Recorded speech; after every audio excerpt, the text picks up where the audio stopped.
we start off with our next session on spinal anesthesia, and we have Dr. Akila from SRMC Chennai.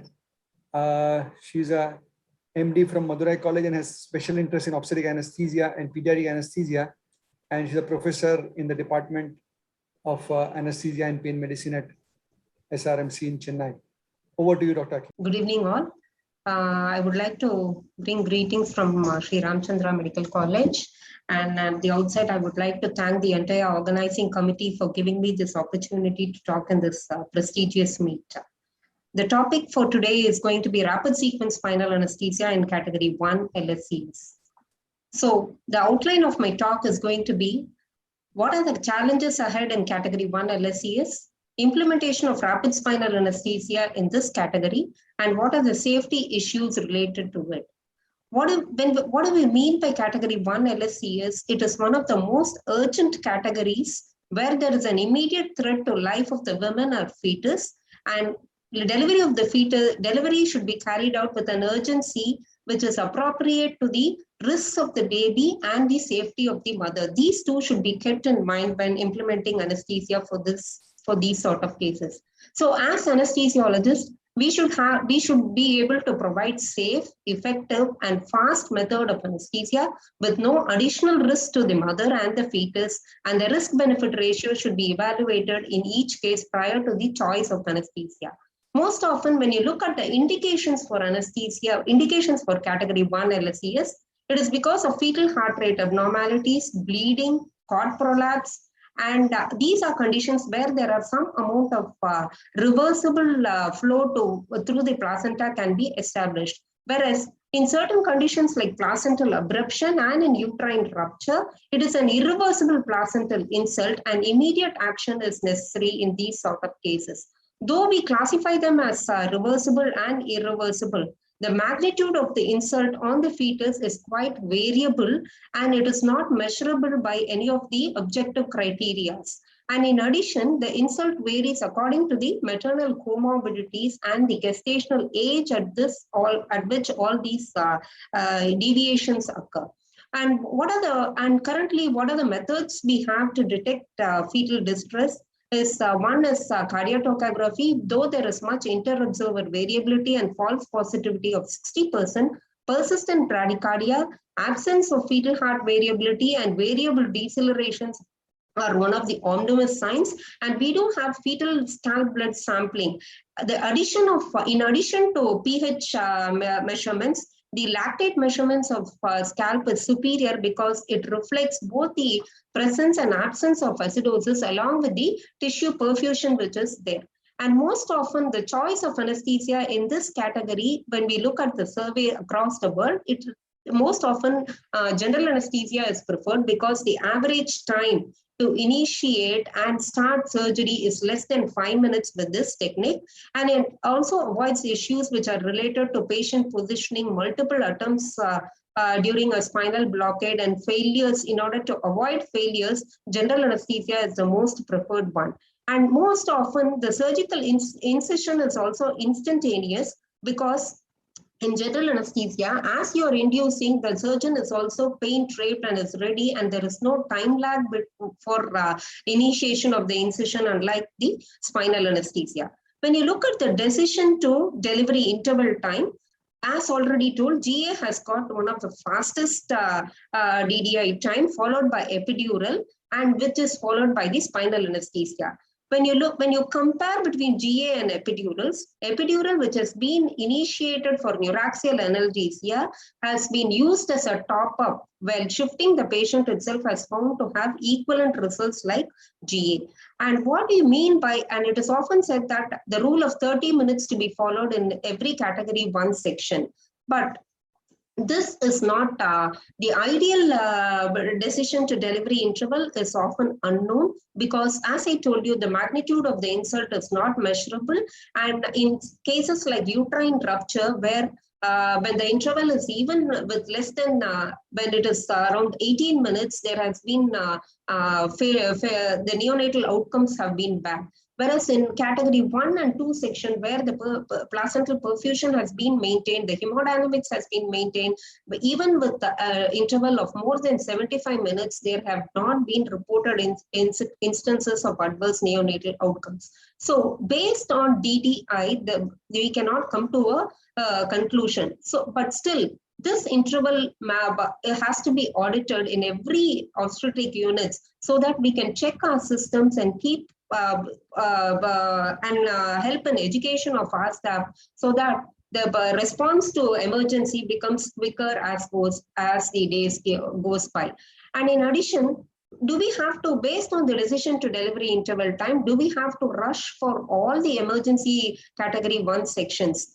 Obviously, when we look at there has been a study which has been published in Lancet, where they looked at neonatal encephalopathy and early onset of seizures. All these neonates had undergone MRI scan which showed acute deficits. So though the time limit we do not know, I think it's very important that we initiate anesthesia, we initiate processes that will help in facilitating quick delivery of the baby. And when you look at whenever there is what is our response to heart rate abnormalities? The first response is to optimize placental flow by putting the patient in, by putting the mother in the left lateral position, giving oxygen 6 liters per minute, a bolus of intravenous fluids, and maintenance of blood pressure. This will help in maintaining the perfusion to the fetus. In addition, as we are doing this, there should be simultaneous activation for category 1 LSCS. What is the process flow which is involved in these type of emergencies is, the first one is the decision to intervene, which is being taken by the obstetrician, and they are the best judges for it.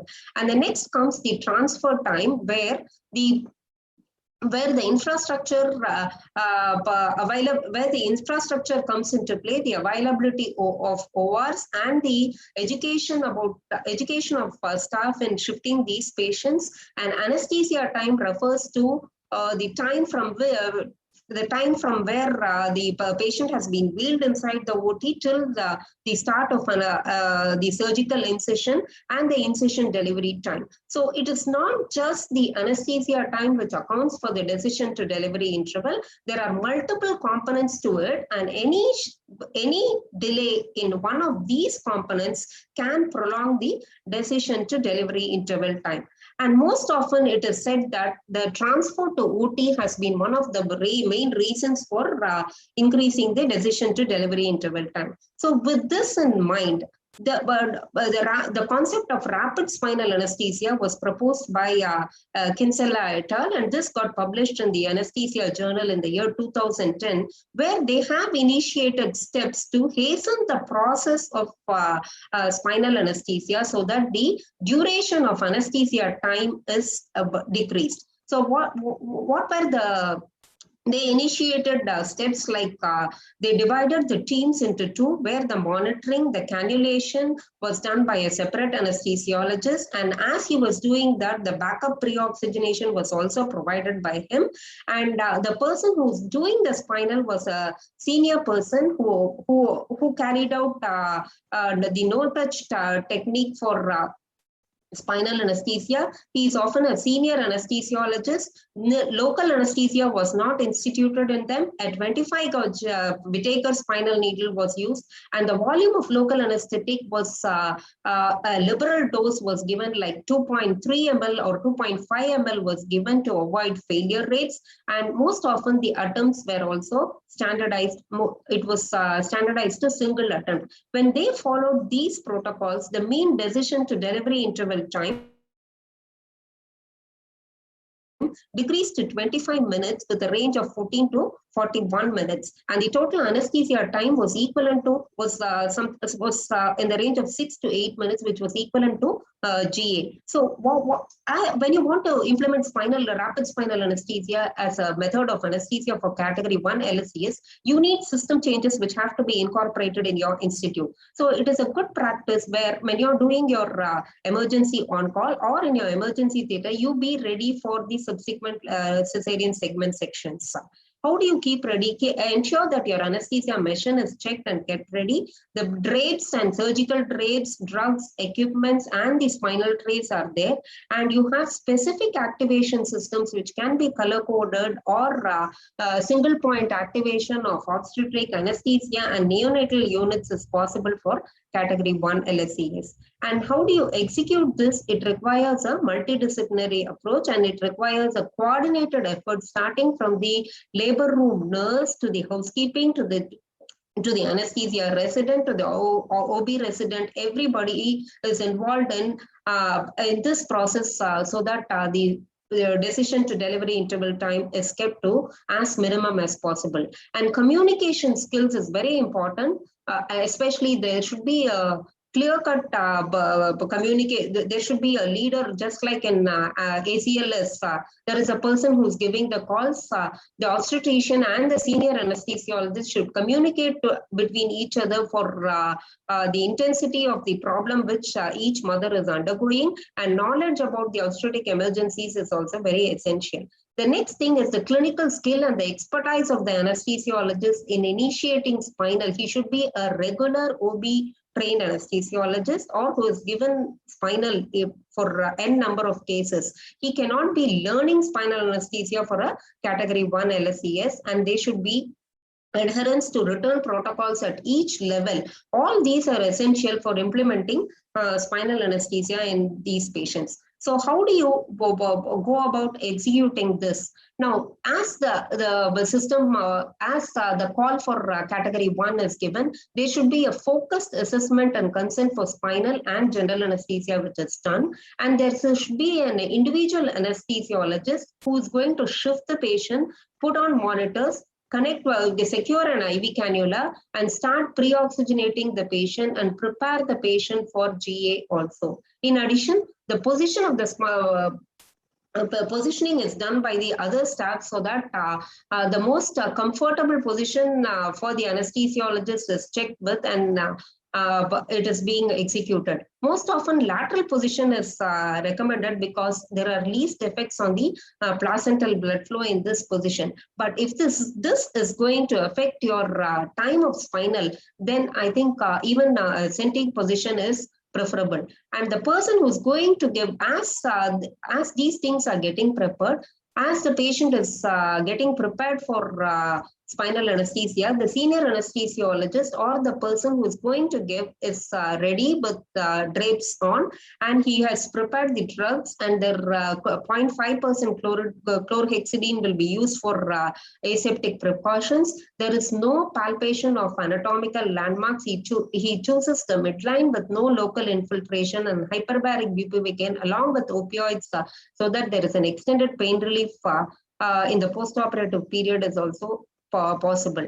And a maximum of 2 attempts is only allowed unless so that the decision to abandon should be taken quickly, and the surgery is initiated as soon the level reaches T10. One of the most important things which we need to do in our assessment is predict difficult regional anesthesia. Prediction for difficulty in acquiring the neuraxial blockade should also be done at the time of assessment. And so your experience in obstetrics is very important in deciding this. And why is regional anesthesia preferred so much in spite of telling it's an immediate threat to the life of the fetus or the mother? Because it avoids unnecessary airway instrumentation and adverse events related to GA, the bonding with the mother and the skin-to-skin contact and the emotional happiness which the mother gets is retained when you give them regional anesthesia at the time of delivery of the baby. And it has been reported there is lesser blood loss and better postoperative analgesia when neuraxial techniques are employed, and the risk of thrombotic complications are also less. So the aim is to avoid, it is not that GA is contraindicated, you reduce unnecessary GAs is what we have told. When we look at the database of the National Anesthesiology Clinical Outcomes Registry, on the choices of anesthesia, there were about 218,285 cesarean cases between the year 2010 and 15, and most often the GAs were, the incidence of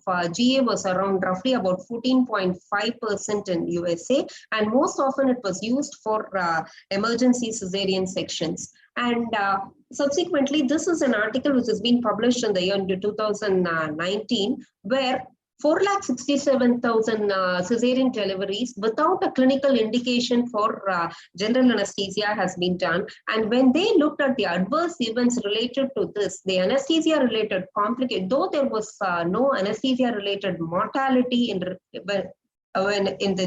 general anesthesia group, the complications were higher. In the complications in terms of thrombotic complications and surgical site infections and anesthesia-related complications which are related to intubation, extubation, and laryngospasm were quite common in the general anesthesia group.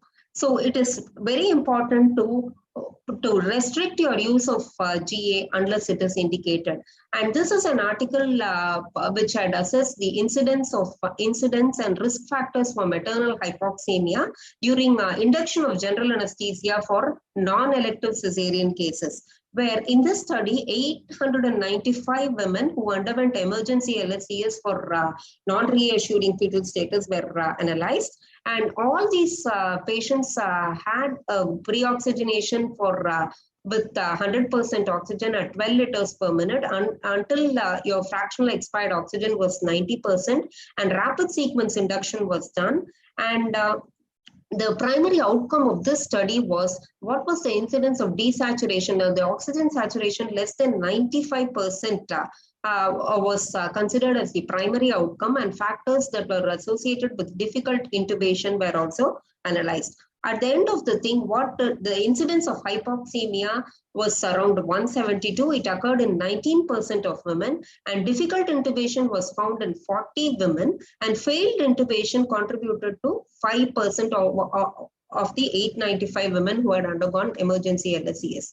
And one of the things to remember is use of propofol decreased the incidence of difficult intubation in these subset of patients. So avoiding GA, what are the other reasons to avoid GA in these patients is the incidence of awareness is roughly about 1 in 670, and most often it is seen in category 1 and 2 LSCS because they're going to be happening outside the regular OR hours. And since there is a limited time between the initiation of anesthesia and the surgical incision, quite often the incidence of awareness is more because of the suboptimal dosing of your inhalational agents at this point of time. And the incidence of difficult airway is also more in pregnancy. So to reduce the incidence of awareness, these are advisable.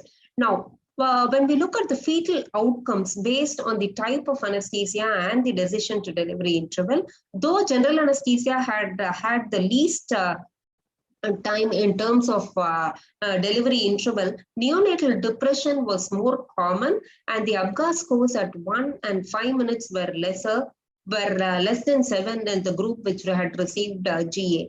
So though it is not a causal, you cannot attribute the entire cause due to general anesthesia. It just means that there are multiple factors which are going to affect the ABGA scores. Maybe the clinical indication for GA had been more, and the depressive, because the decision to delivery interval time is very less, the peak effect of the drugs would have been still present inside the fetus. And most often these neonates also needed resuscitation was needed in majority of the neonates. And this is a study which had assessed the neonatal outcomes for category 1 LSCS during the COVID-19 pandemic. And this study had found that the incidence of the use of general anesthesia in category 1 LSCS significantly was reduced in the post-COVID era with the risk ratio of 0.48, which is seen in the graph. And the decision to delivery interval of 20 minutes was attained only in 60.5% of patients. But even though there was an increased usage of regional anesthesia, the neonatal outcomes were similar. There were no reduction in the neonatal, there was no reduction in the neonatal outcomes, or there was no increase in adverse neonatal outcomes were similar in spite of the increased usage of regional anesthesia and a longer decision to delivery interval time. So How do you rapid spinal anesthesia? What are the steps which we have to remember is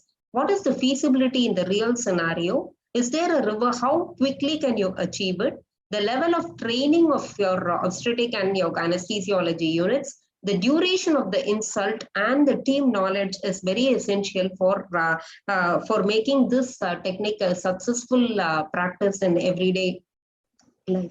So to remember, the practice points is, do we have to avoid general anesthesia in all these patients, or can we standardize saying that spinal is the rapid spinal anesthesia is the recommended technique? No, we cannot. The decision to choose spinal and general anesthesia should be based on a case-by-case approach, which is it should be an individualized approach based on the comorbidities of the patient and considering the risks of the risk-benefit ratio for the mother. And effective communication between teams is very essential, and you have to practice simulation during your elective scenarios so that you can time your spinals to get better. Thank you very much. Thank you so much, Akila. Thank you, ma'am. We go on to the next speaker, Dr. Roshan Fernando. And Dr. Roshan is there. We are playing his video. So Roshan has been the ex-president of Obstetric Anesthesia Association, UK. And at present, he is at the University College, London. And till a few years or maybe a few months back, he had been working in Qatar. And he's known to be a keen runner, and he keeps himself very fit. I met him, we started meeting long back in 2003 in Sri Lanka. And his main interest is cesarean sections and failed spinals. Can we please have his video, or is he going live? Good evening, ladies and gentlemen.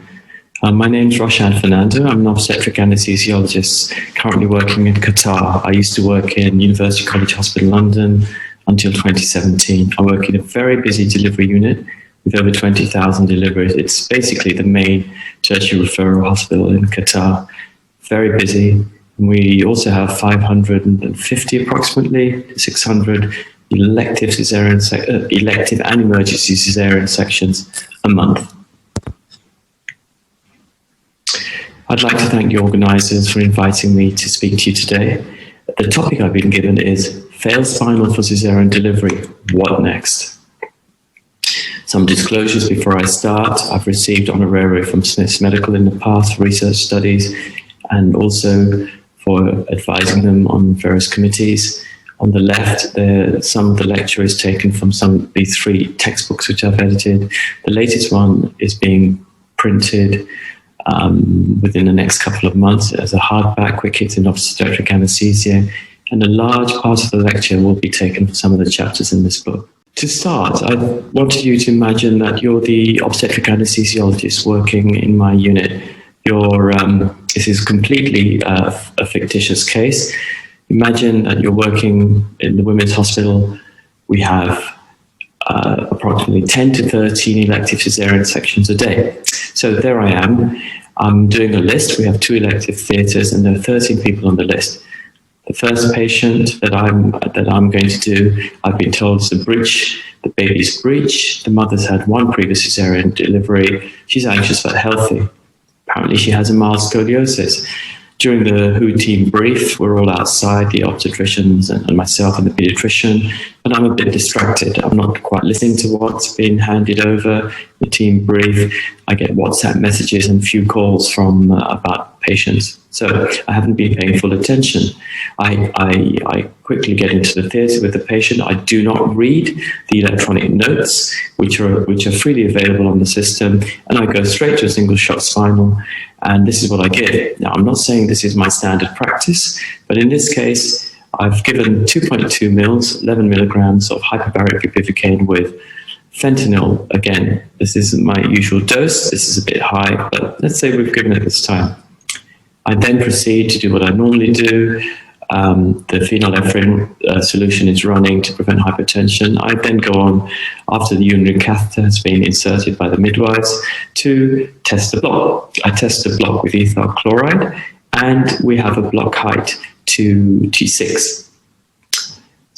And I ask the patient to move the leg, and there's actually minimum motor block. She can move the leg, but for some reason, I think this is adequate, and then surgery begins. Do you think this is going to end well? Well, probably not. But imagine this occurs. Surgery begins with this sort of scenario. Now, I think two things can happen. And I want you to imagine two specific situations. Scenario one, the surgeons start. The mother feels pressure and discomfort before the delivery. I tell her it's okay, I reassure her. And my first line of defense is to take some intravenous fentanyl and give 2 small boluses through the intravenous cannula, 50 and 50 mics, 100 mics in total, over a minute or so. Okay, that's scenario one. Let's imagine scenario two. Everything's fine, the patient gets feels a lot of pressure, there's mild discomfort before delivery, the baby is born. But after the baby is born, the obstetricians take out the placenta, we give oxytocin, but the patient then complains of severe pain after the delivery. What do I do then? Again, in my first line of defense, I get intravenous fentanyl from the Omnicell card, and I give 50 and another 50 micrograms intravenously to reduce the pain. How do you think this scenario will pan out? Well, scenario one and scenario two both aren't very good situations, but you will see as the lecture proceeds the things which may cause these scenarios and how, more importantly, we can treat. I've just did a quick internet search on Google, severe pain during cesarean section, UK, and you'll see that you get, these are some press clippings from the Daily Mail, a popular newspaper in the UK, and you'll see on the top left, this mother had severe pain. The mother lay in agony as the anaesthetic wore off during the cesarean section. Bottom right, mother left in excruciating pain, and she was awarded £27,000.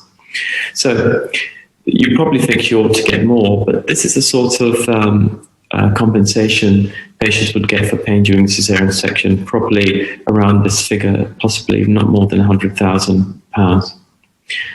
Top right, my client has suffered frequent nightmares, anxiety, depressive symptoms, which led to a diagnosis of PTSD, post-traumatic stress disorder. This is from a solicitor, interestingly, who also is or was a midwife. So these things are happening all the time around us. The two papers I want to concentrate on today are one from somebody who's lecturing at this conference, David Burgod, my colleague in the past in the OAA, and Kate McComb, again from the UK, but now who's working in Dubai. Now, this paper is all about David's 21 years as an obstetric anesthesiologist who specialized in medical legal claims in obstetric anesthesia. And this is a review of all his cases over 21 years in which there were cases of pain during cesarean section. And I'll go through this in a bit more detail later on.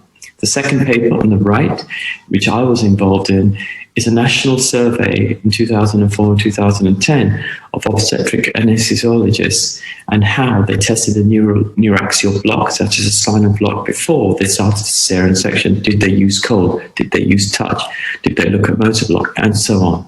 More about this later on.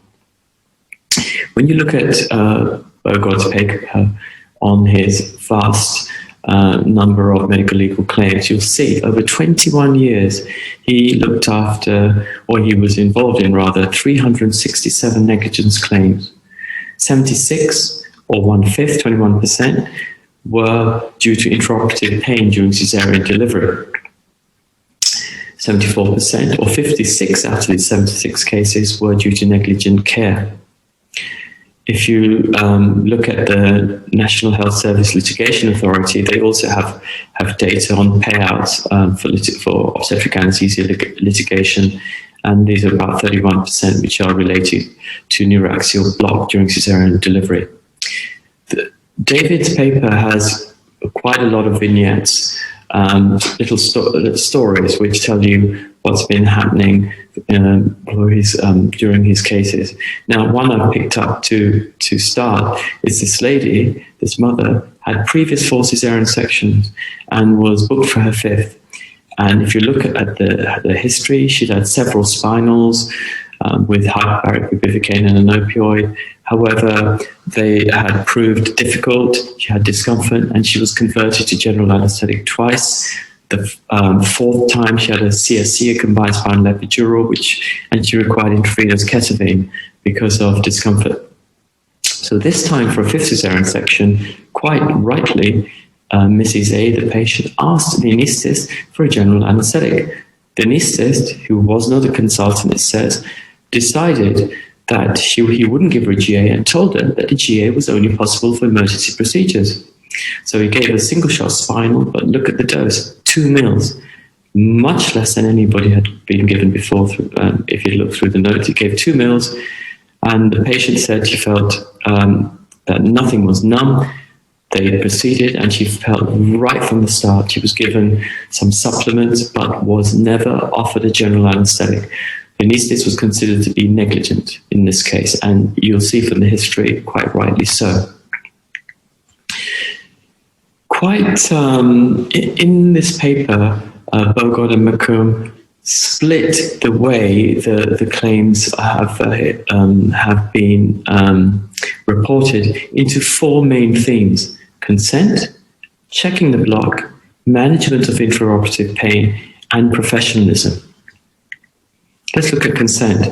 Well, in Qatar, and I think in the States, patients have to sign an anesthetic consent form. There's various things written on it about the risks of anesthesia, but every single patient has to sign an informed consent form. In the UK, the patients do not have to sign a specific anesthetic consent form, but we take verbal consent in the UK, and we document what we've spoken to with the patient, the risks, etc., in the medical notes.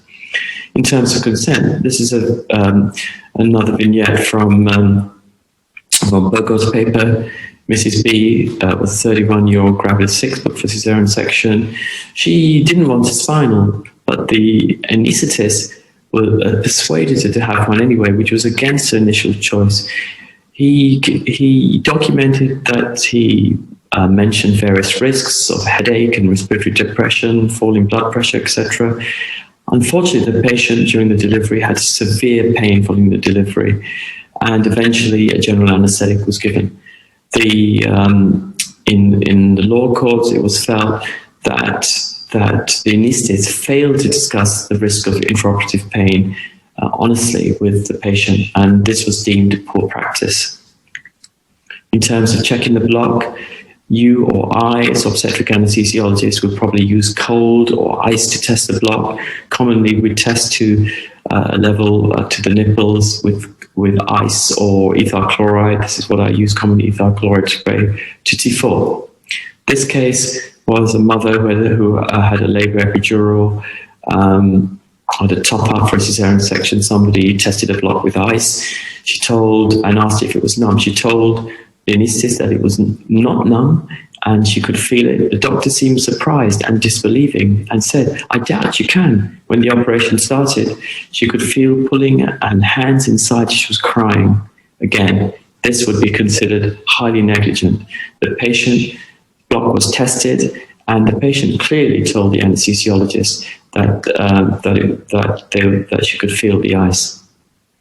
Next, the next theme the paper talks about is intraoperative management of pain. This vignette, the midwife was outside the theatre when she heard screams and shouting. She ran in, and the patient was very distressed. She asked the anaesthetist, does she need a GA? But the anaesthetist said, the anaesthetist in charge of her said, actually, you know what? This block is effective, it's working. But they proceeded, the uterus was open, the mother was moving and crying. But after the surgery, the anaesthetist was still convinced she had a good block. The patient was never given a general anesthetic. The anaesthetist felt the block was okay and she shouldn't have felt any pain. Again, negligent. The final theme in their paper is professionalism, and this basically relates to record keeping. The General Medical Council in the United Kingdom emphasized the importance of keeping excellent records, contemporary records, and in their case series there were issues recorded related to poor record keeping, and they were significant in 48% of their cases, and 66% of the claims were due to cesarean delivery, in which record keeping was deemed to be very poor. So extremely important. So let's go on now to talk about the block. We've seen from Bogod and McComb's paper that these cases are not uncommon, and there are various themes running through it. But they did talk about block testing. URI would probably use a cold spray such as ethyl chloride or ice to test the block. We test the block to T4. Historically in the UK, Ian Russell published some papers many years ago. And if you ask obstetric anesthesiologists in the UK, they will also test the level of touch. And if the level of touch to T5, then they would proceed with cesarean section, knowing the risk of intraoperative pain is very small. The problem with touch, it's a very difficult sensation to test. You can test it with a cotton wool or a finger, or also, in fact, the sensation of pressure of a jet with the ethyl chloride spray. This particular survey by us, led by Tok Hussain, one of my ex-research fellows, was a national survey of obstetric anaesthetists. We surveyed them in 2004 and again in 2010. And we looked at various modalities which were tested: cold, touch, pain, that is pinprick, for example, motor block, the ability to move the legs, or can you imagine there are some anaesthetists who did not test anything at all and proceeded with cesarean section under NEURAXIAL block. So most anaesthetists you'll see here use cold. 50% to 60% more in 2010 used touch. What I haven't illustrated here that over the years is that more people have been using two modalities at least. So commonly in the UK, people probably would use cold and touch to make a decision about whether to proceed. Naturally, motor block is important. If a patient can move their legs fully, that is a very good sign that the block isn't working very well. But this is a paper which looked at people's method of testing. If you look at, going back to Bogod and McComb's article on litigation, you'll see that in 42% of cases, surgery for cesarean delivery was allowed to proceed despite an inadequate level of block and or failure to produce motor block of the legs. So this was deemed to be negligent, of course. We'll go on now to the next bit of my lecture, which looks at how on the presentations and causes of failed spinal block. And I've just split them into 4 things, and this is taken from the Quick Hits book, one of the chapters. Firstly, block, no sensory block or no motor block, number 1. Secondly, inadequate level of block. 3, Apache Block. 4, inadequate duration. Now, I think having absolutely no sensory or motor block is extremely, extremely rare. It's usually due to some technical issues. It may be due to inexperience of the anaesthetist. Things such as CSF cysts are vanishingly rare. A dry tap is when you do a spinal, you think you've got it in, but there's no CSF. I'm a bit dubious about that, but you see this in the literature. You've given a drug which is inactive. Again, very, very rare. This is highly unlikely, highly likely to happen. In terms of inadequate level, this is a more common scenario. You're given the spinal, you think it's technically it's okay. You're given what you think is an adequate level of drug, but the level is less than T4 to cold or T5 to touch, or whatever thing whatever modality and level that you decided that you're going to proceed with. quite a lot of the time, the dose, as you saw in my first scenario, is inadequate. The ED95, you'll see a table in a minute, is too low. Sometimes, if you look from an anatomical basis, obstetric anaesthetists have mentioned there may be a flat valve effect. You'll see a picture a bit later on. Sometimes there's a leakage between the drug syringe, and the spinal needle, and there's leakage, so the drug that you think you give doesn't all reach the CSF space. Occasionally, or actually more commonly, there's pressures on the obstetric anesthesiologist to do the spinal and proceed with surgery. So in the case of an emergency cesarean section, then you may proceed when there's an inadequate level, or you don't test the block properly. Apache Block, that is, in terms of inadequate level, I just wanted to mention that the ED95 of heavy bupivacaine with opioids, and this is from Onish's paper in IJOA a few years ago, is about 12.6, so 13 milligrams. And remember, it's a dose which is important and not the volume. The dose of about 13 milligrams is deemed to be adequate for a spinal cesarean section. The issue of a flap is given in the diagram on the right. These pictures at the bottom are taken from the Naizora website. You can find these very easily and download them for your own presentations. You'll see some of the pictures showing a spinal working properly when the injection is given in the right place, and some of the pictures show when the injection isn't given in the right place. In terms of Apache Block, well, people do talk about this, but these are very, very rare cases. Usually it's because there's spinal pathology such as severe scoliosis, so the spinal drug doesn't spread easily, or more rarely there's spinal adhesions due to surgery, or even more rarely there's sort of tissue adhesion, tissue septi, which prevent the spinal drug spreading, and these have been described in the literature as well. But on the whole, these are very uncommon scenarios.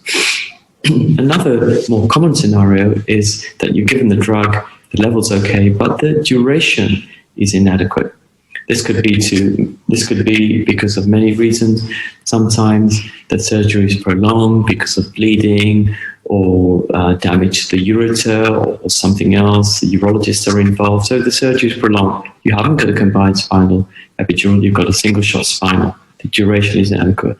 Sometimes you haven't given enough drug. It's okay for the delivery, but it's not okay for the duration of the surgery. And of course, there are some cases when the patient is very anxious, and you have to treat that. So I've outlined things which can go wrong and the reasons for it. But ultimately, when you're there with the patient and it doesn't work, well, it doesn't matter really very much. You've got to deal with the situation at hand. You've got to manage the block, regardless of what's happened in the background. And once again, you'd probably be involved in 3 scenarios. You may be asked to manage the block which has failed before surgery starts, before delivery, or actually after delivery of the baby. If you've looked at the block, you've tested the block, and before surgery start you deem it inadequate, you've got a couple of choices. You can actually sit the patient or lie them down, whichever position you want, and do a second spinal. Now, anesthesiologists do worry, because if there's a partial block, do you give the same dose? Do you give a reduced dose? Well, there is a school of thought, although it's not evidence-based, you should give 20% dose reduction of your first spinal dose.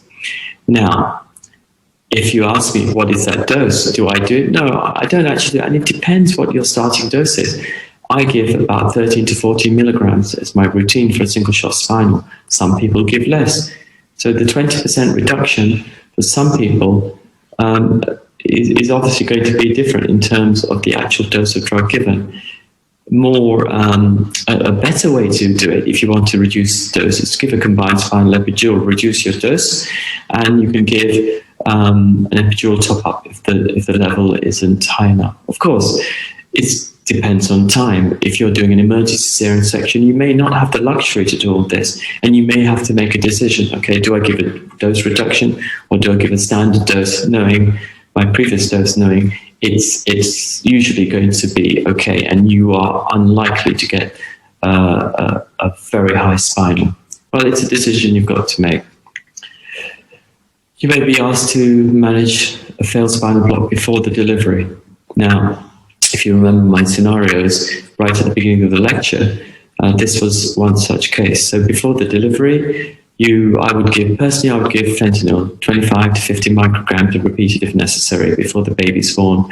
Again, not ideal because the drug will go into the baby. You could tell the pediatrician, of course, that you've given these drugs before the baby's born. Alfentanil is not available in Qatar. I used to like this drug a lot because it works very quickly. I used to use it a lot in the UK in this sort of scenario before the baby is born. Time pressures may also be a problem. Some anesthetists, I don't give Entonox, nitrous oxide and oxygen 50-50 mixed through the anesthetic machine. Of course, if this doesn't work, you have no option but to give a general anesthetic to this patient.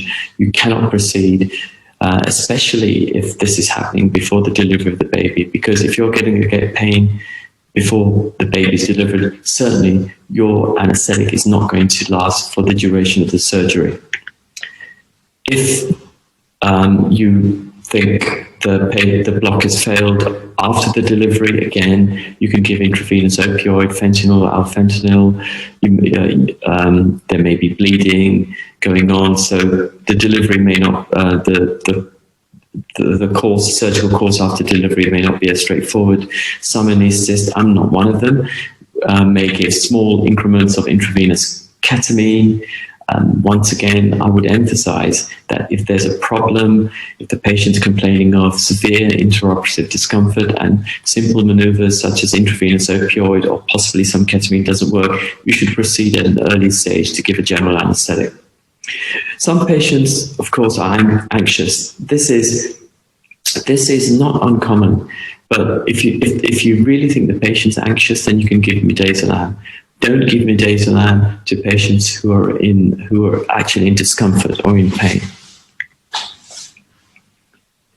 Coming to the end of the lecture now, I've spoken quite a lot about things which may happen to you when you're doing a spinal and what may be the cause of it, how you manage it. But there are some other things you must remember, and Bogart and McComb's paper do talk about these aspects of managing a patient. It's not just about technical aspects and testing the block, of course. You have to have a good communication, not just with your obstetricians and the colleagues who are in the operating theatre, but of course with the patient.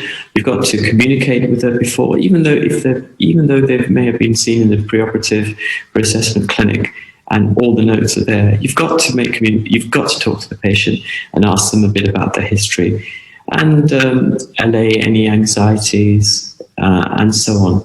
If they do have problems during their cesarean section, if there's intraoperative discomfort, yes, you've got to communicate with them, and you've got to reassure them that you're going to do all that you can to help sort out their discomfort or their pain, and you may need to give them a general anesthetic.